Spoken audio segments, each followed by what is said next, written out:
What's up, guys? This is TheKephas.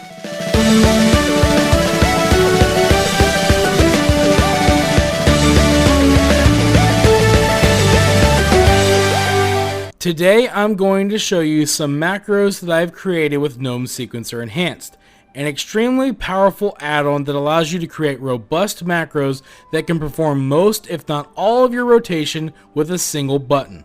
This can be extremely useful if you have a disability like myself, or if you just want to be lazy. Bear in mind that these macros can be extremely helpful, but they also have their limits, so they're made primarily for those who are playing the game at a more casual level. But feel free to use them as you see fit. If you'd like to learn more about Gnome Sequencer and how to use it, I recommend that you head over to WoW Lazy Macros. You can find links to all of that, and to import strings for these macros in the description. Today we're going to be checking out the macro that I've created for Enhancement Shamans. Now, in the past, I've done an Enhancement Shaman macro video for Dragonflight, and I had a lot of fun with it. Honestly, Enhancement Shamans are one of my favorite classes in this expansion, and I think the talent trees have always been very strong for them. And in fact, I'm excited today because I'm going to be doing a completely different build. The last time I did this, I focused on the fire aspect of shamans, the lava build. This time we're going to be doing a storm build. Now, the lava build is still pretty good. I mean, the macro that I made for that is still very strong. So if you look up my original macro guide and you're interested in a more lava focused build, you can check that one out. And for the most part, it should still work. You might have to change some of the talents around a little bit.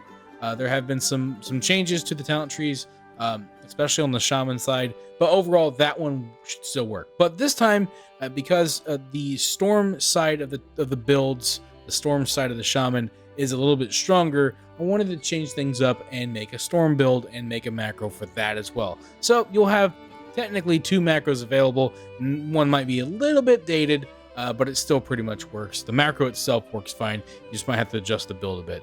So we're going to focus on the storm side this time, and I'm excited. So let's go ahead and look at the talent tree. I'll go over a few things here, and then we'll take a look at the macro itself. Okay, so on the shaman sides, where a lot of the changes happen, a lot of the talent points had to be reallocated, but there really isn't a lot to go over. Actually, you could pretty much do whatever you want.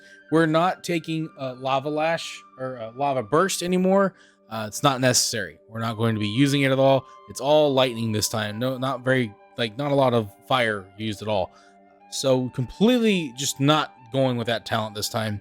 And everything else is pretty much utility. I mean, there really isn't much here except for obvious stuff like frost shock. We're going with that one, and a few other things in here. But you could pretty much do whatever you want. Just get frost shock, and everything else is pretty straightforward. So there really isn't anything to go over on this side. Now, on this side of the talent tree is where all the changes happened. Again, you've got your lava side of the tree. You can focus on fire.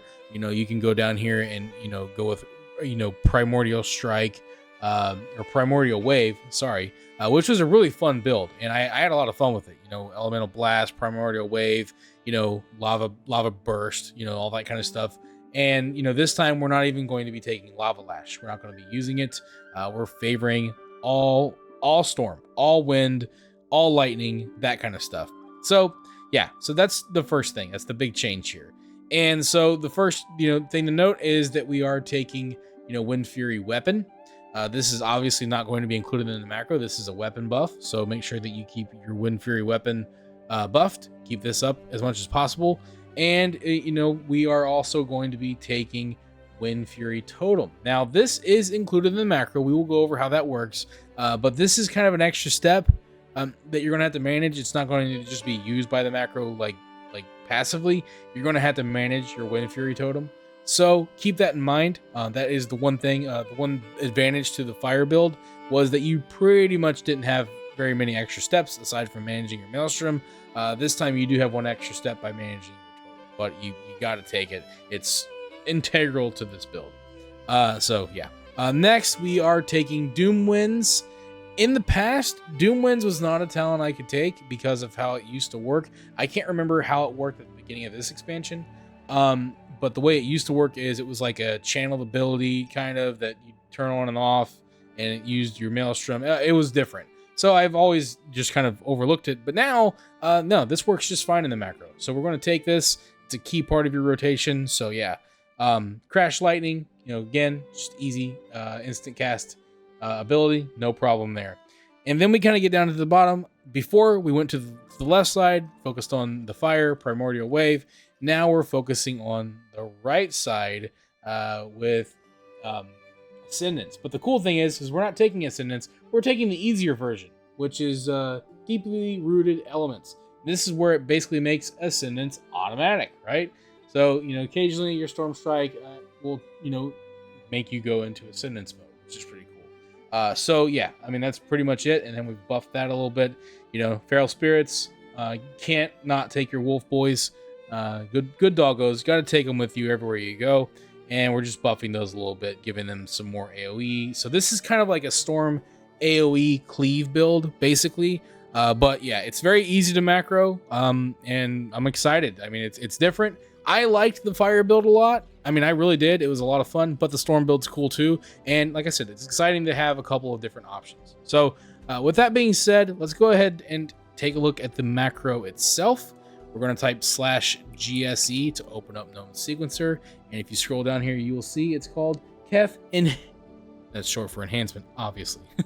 So this is the macro here. Right click it. You can, if you want to use my build, you just copy and paste this into your talent tree. And again, I didn't really mention this when we we're looking at the talent tree, but remember, when it comes to builds, I'm going for options that are easy to macro. I'm going for simplicity as best as I can, and so the build that I go with is mostly centered around what makes it easy to macro, what makes it work best in the macro. So yeah, keep that in mind. It's very important. This is an all-in-one macro for Enhancement Shamans. Okay, so let's take a look at the macro itself.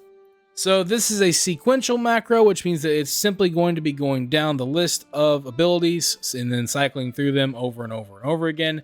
And yeah, so this is, again, if you look at my other video and my other macro, this is going to be a little bit different. So we now use Doom Winds instead of Primordial Wave first, and then Feral Spirit when you're not in combat, or yeah, when you are in combat, so that way you're not wasting them. And then we have, it's pretty straightforward, honestly, Ice Strike, Storm Strike, which will shift to the other to, I think it's Wind Strike when you're buffed up. So that will happen automatically. And then we have Sundering for when on cooldown. You'll only use it when you're in combat. Same with Frost Shock, no accidental casts. Crash Lightning, pretty much the same thing. And then we have Flame Shock last. So very straightforward. It's going to be cycling through all those abilities. And then we come down here to the bottom. This is where we're dealing with our Maelstrom, right?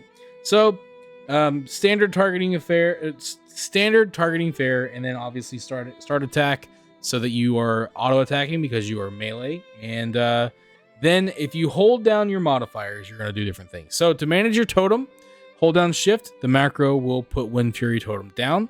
So, start off with this and then, make sure that you reapply Wind Fury totem when it's unavailable. You could also manage any of these abilities really on separate buttons. But for Wind Fury totem, it's all about shift.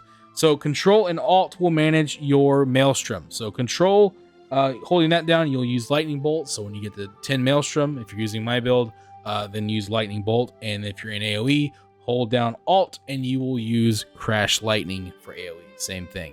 So it's a pretty straightforward macro. It's going to go through all of your abilities. Enhancement Shamans have a ton of abilities, no matter what build you go with. It's going to go through all of them, cycling through them, trying to get through them as quickly as possible.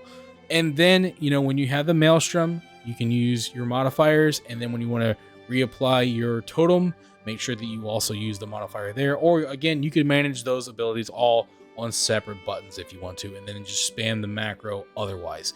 It's entirely up to you how you want to go about it, but it's a very straightforward macro, and it seems to be working really well. It's really fun. I mean, the cool thing about Enhancement Shamans is no matter what build you go with, pretty much all of their abilities are instant cast, and they have cooldowns. So very straightforward stuff. Aside from managing your Maelstrom, it's a pretty straightforward build. Now, there are a few things that you can do to min-max that obviously the macro isn't going to do. I mean, using certain abilities quicker, certain priority lists, saving certain abilities for a certain cooldown or a certain proc might be better, you know, that kind of stuff. Obviously, the macro is not going to know when procs are happening, when buffs are happening, or certain moments. It's just going to use the abilities as it gets to them. So that's always something to keep in mind. But with that being said, that's pretty much everything you need to know about how this macro works. Let me know what you think about it in the comments below, and I will see you guys on the next one. Thank you for watching this video. If you enjoyed it, let me know by clicking that like button. And feel free to share it with your friends so they can enjoy it as well. And if you'd like to see more videos, you can subscribe to the channel and click on the bell icon to be notified as soon as new videos are posted. You can also follow me on Facebook, and if you'd like, you can support my work on Patreon. Links to all that stuff can be found in the description below. This is TheKephas. Until next time.